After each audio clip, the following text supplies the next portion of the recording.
ಮಂಡಾಡಿ ಹೋರ್ವರ ಮನೆಯ ಕಂಬಳೋತ್ಸವ ನಾನಾ ಧಾರ್ಮಿಕ ವಿಧಿವಿಧಾನಗಳೊಂದಿಗೆ ವಿಜೃಂಭಣೆಯಿಂದ ನಡೆಯಿತು. ಹಗಲು ಇರುಳು ನಡೆದ ಕಂಬಳೋತ್ಸವ ಕಾರ್ಯಕ್ರಮದಲ್ಲಿ ಸಾವಿರಾರು ಜನ ಭಾಗವಹಿಸಿದ್ರು.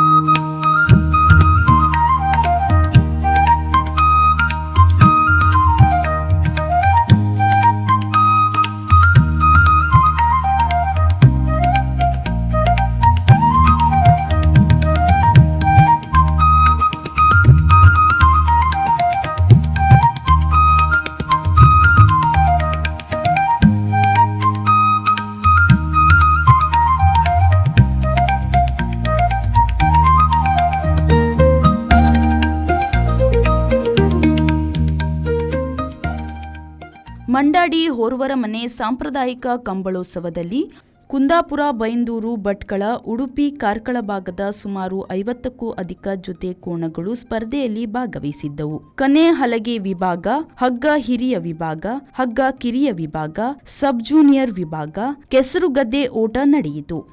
ವಿಜೇತ ಕೋಣಗಳ ಮಾಲೀಕರಿಗೆ ಹಾಗೂ ಓಟ ಸ್ಪರ್ಧೆಯಲ್ಲಿ ಭಾಗವಹಿಸಿದ ಸ್ಪರ್ಧಾಳುಗಳಿಗೆ ನಗದು ಪುರಸ್ಕಾರ ನೀಡಿ ಗೌರವಿಸಲಾಯಿತು. ಹೋರ್ವರ ಮನೆ ಕಂಬಳೋತ್ಸವದಲ್ಲಿ ಭಾಗವಹಿಸಿದ ಕೋಣಗಳ ತಂಡಕ್ಕೆ ಗೌರವಧನವನ್ನು ನೀಡಲಾಯಿತು.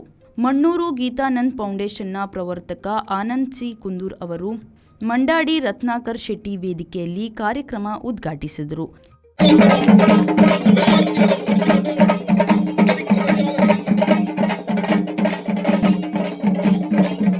ಈ ಸಂದರ್ಭ ಆನಂದ್ ಸಿ ಕುಂದೂರ್ ಅವರನ್ನು ಸನ್ಮಾನಿಸಲಾಯಿತು.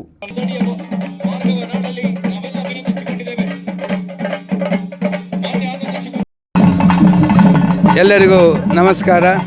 ಈಗ ತಾನೇ ಮಂಡಾಡಿ ಹೋರ್ವರ ಮನೆ ಕಂಬಳದ ಉದ್ಘಾಟನೆಯನ್ನು ನಾವೆಲ್ಲರೂ ಒಟ್ಟಿನಿಂದ ಮಾಡಿದ್ದೇವೆ.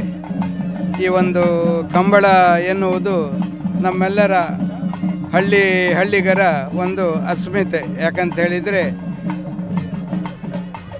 ಬೇಸಾಯಗಾರರು ನಾವೆಲ್ಲ ಒಟ್ಟಿನಿಂದ ಪ್ರತಿ ವರ್ಷ ಅಲ್ಲಲ್ಲಿ ನಡೆಯುವಂಥ ಕಂಬಳದಲ್ಲಿ ಭಾಗವಹಿಸ್ತಾ ಇದ್ದೇವೆ. ಇದೊಂದು ಅತ್ಯುತ್ತಮ ಆದ ಒಂದು ನಮ್ಮ ಹಳ್ಳಿಯವರಿಗೆ ಸಿಗುವಂಥ ಒಂದು ವಿನೋದಾವಳಿ. ಅದೇ ರೀತಿ ಇವತ್ತು ನಮ್ಮ ವನದುರ್ಗ ದೇವಸ್ಥಾನದ ಜೀರ್ಣೋದ್ಧಾರ ಸಹ ಆಗ್ತಾ ಉಂಟು. ಆ ಜೀರ್ಣೋದ್ಧಾರದಲ್ಲಿ ಭಕ್ತಾದಿಗಳೆಲ್ಲರೂ ಅದರಲ್ಲಿ ಭಾಗವಹಿಸಿ ಆ ದೇವಸ್ಥಾನಕ್ಕೆ ಇನ್ನೂ ಹೆಚ್ಚಿನ ಸಹಕಾರ ನೀಡಬೇಕು ಅಂತ ನಾನು ಕೇಳಿಕೊಳ್ತಾ ಇದ್ದೇನೆ. ಭಾಳ ಒಳ್ಳೆಯ ರೀತಿಯಲ್ಲಿ ದೇವಸ್ಥಾನ ಮೂಡಿ ಬರ್ತಾ ಇದೆ. ಶಿಲಾಮಯ ದೇವಸ್ಥಾನ, ವನದುರ್ಗ ದೇವರು ಮತ್ತು ಪರಿವಾರ ದೈವಗಳದ್ದು ಖಂಡಿತ ಒಳ್ಳೆಯ ಕಾರ್ಯಕ್ರಮ ಮಾಡ್ತಾ ಇದ್ದಾರೆ. ನಾವೆಲ್ಲರೂ ಸಹಕಾರ ಕೊಡುವ ಅಂತ ತಮ್ಮಲ್ಲಿ ವಿನಂತಿಸಿಕೊಳ್ತಾ ಇದ್ದೇನೆ. ಈ ಸಂದರ್ಭದಲ್ಲಿ ಕುಂದಾಪುರದ ನ್ಯೂ ಮೆಡಿಕಲ್ ಸೆಂಟರ್ ಇದರ ಆಡಳಿತ ನಿರ್ದೇಶಕ ಡಾಕ್ಟರ್ ರಂಜನ್ ಶೆಟ್ಟಿ, ಎನ್ ಮಂಜಯ್ಯ ಶೆಟ್ಟಿ, ಮೊಳಹಳ್ಳಿ ವ್ಯವಸಾಯ ಸೇವಾ ಸಹಕಾರಿ ಸಂಘ ಬಿದ್ದಲ್ಕಟ್ಟೆ ಇದರ ಅಧ್ಯಕ್ಷ ಎಂ ಮಹೇಶ್ ಹೆಗಡೆ ಮೊಳಹಳ್ಳಿ, ಉದ್ಯಮಿ ಎಂ ದಿನೇಶ್ ಹೆಗಡೆ ಮೊಳಹಳ್ಳಿ, ಉದ್ಯಮಿ ಆದರ್ಶ್ ಶೆಟ್ಟಿ ಮಂಡಾಡಿ ಓರ್ವರ ಮನೆ, ಸಂತೋಷ್ ಶೆಟ್ಟಿ ಮಂಡಾಡಿ ಓರ್ವರ ಮನೆ, ಕರುಣಾಕರ್ ಕೊಟಾಡಿ ಮಂಡಾಡಿ, ಜಯರಾಮ್ ಶೆಟ್ಟಿ ಮಂಡಾಡಿ ಓರ್ವರ ಮನೆ, ಲಕ್ಷ್ಮಣ್ ಶೆಟ್ಟಿ ಮಂಡಾಡಿ ಓರ್ವರ ಮನೆ, ಕಂಬಳ ಅಭಿಮಾನಿಗಳು ಉಪಸ್ಥಿತರಿದ್ದರು. ಆದರ್ಶ್ ಶೆಟ್ಟಿ ಮಂಡಾಡಿ ಓರ್ವರ ಮನೆ ಸ್ವಾಗತಿಸಿ ಎನ್ ಮಂಜಯ್ಯ ಶೆಟ್ಟಿ ಪ್ರಾಸ್ತವಗೈದು, ಉಪನ್ಯಾಸಕ ಉದಯ್ ಕುಮಾರ್ ಶೆಟ್ಟಿ ಕಾಳವರ, ಅಭಿಜಿತ್ ಪಾಂಡೇಶ್ವರ ನಿರೂಪಿಸಿ, ಜಯರಾಮ್ ಶೆಟ್ಟಿ ಮಂಡಾಡಿ ಓರ್ವರ ಮನೆ ವಂದಿಸಿದರು. ಎಲ್ರಿಗೂ ನಮಸ್ಕಾರ. ಈ ನಮ್ಮ ಮಂಡಾಡಿ ಕಂಬಳದ ಬಗ್ಗೆ ಹೇಳಬೇಕಂದ್ರೆ ನನಗೊಂದು ಹೆಮ್ಮೆ ವಿಷಯ. ನಾವು ಚಿಕ್ಕವರಿಂದ ಒಂದು ಕಂಬಳ ಆಗಲಿ, ಯಕ್ಷಗಾನ ಆಗಲಿ, ನಮ್ಮ ಇಲ್ಲಿನ ಸಾಂಸ್ಕೃತಿಕ ಕ್ರೀಡೆಗಳ ಬಗ್ಗೆ ತುಂಬ ಉತ್ಸವದಿಂದ ಪಾಲ್ಗೊಳ್ಳುತ್ತಿದ್ದವರು. ಇವಾಗ ಅದನ್ನೇ ನಾವು ಒಂದು ನಡೆಸ್ಕೊಳ್ಳೋ ಹಂತಕ್ಕೆ ಬಂದಿದ್ದೀವಿ ಅಂದರೆ ಅದು ತುಂಬ ಒಂದು ಹೆಮ್ಮೆಯ ವಿಷಯ. ನಮ್ಮ ಮಂಡಾಡಿ ಬಗ್ಗೆ ಹೇಳೋದಾದರೆ ಸುಮಾರು ಹೇಳುವ ಪ್ರಕಾರ ಅದರ ಬಗ್ಗೆ ನಾನು ಅಧ್ಯಯನ ಮಾಡಲಿಲ್ಲ. ಒಂದು ಸುಮಾರು 400 ವರ್ಷಗಳ ಇತಿಹಾಸ ಇರುವುದಾಗಿ ನಮ್ಮವರ ಅಭಿಪ್ರಾಯ. ಅದು ಕಾರಣಾಂತರದಿಂದ ಸ್ವಲ್ಪ ದಿವಸ ಬಂದಾಗಿತ್ತು. ಅದಾದ ನಂತರ ಈಗ ವಿಭಜನೆಯಿಂದ ತುಂಬ ಸುಂದರವಾಗಿ ವಾಪಸ್ ಸ್ಟಾರ್ಟ್ ಮಾಡಿದ್ದೀವಿ ಒಂದು 5-6 ವರ್ಷದಿಂದ.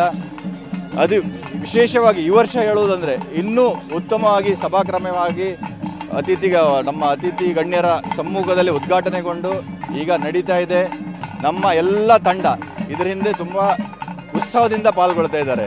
ಅದು ನಮಗೊಂದು ಖುಷಿ ಕೊಡುವಂಥ ವಿಷಯ. ನಮ್ಮ ಮಂಡಾಡಿ ಹುಡುಗರು ಅಂದರೆ ಕಮ್ಸೆ ಒಂದು 40ರಿಂದ 50 ಜನ ನಮ್ಮ ಯುವಕರಿದ್ದಾರೆ.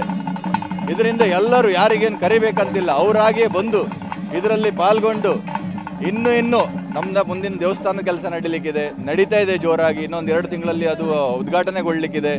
ಅದ್ರ ಬಗ್ಗೆನೂ ನಮ್ಮ ಪೂರ ಗ್ರಾಮದವರು ಸೇರಿ, ಮಂಡಾಡಿಯವರು ಸೇರಿ, ಓರೋರ್ ಮನೆಯವರು ಸೇರಿ, ಮಕ್ಕಿ ಮನೆಯವರು ಸೇರಿ ಎಲ್ಲರೂ ತುಂಬ ಸುಂದರವಾಗಿ ನಡೆಸ್ಕೊಡ್ತಾ ಇದ್ದಾರೆ.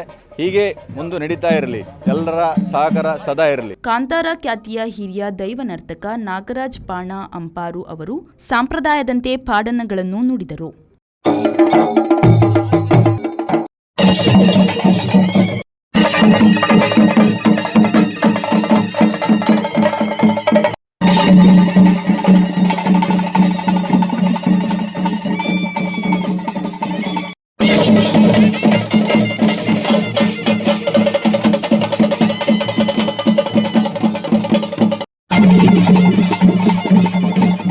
Jayaprakash, V4 news, Byndoor.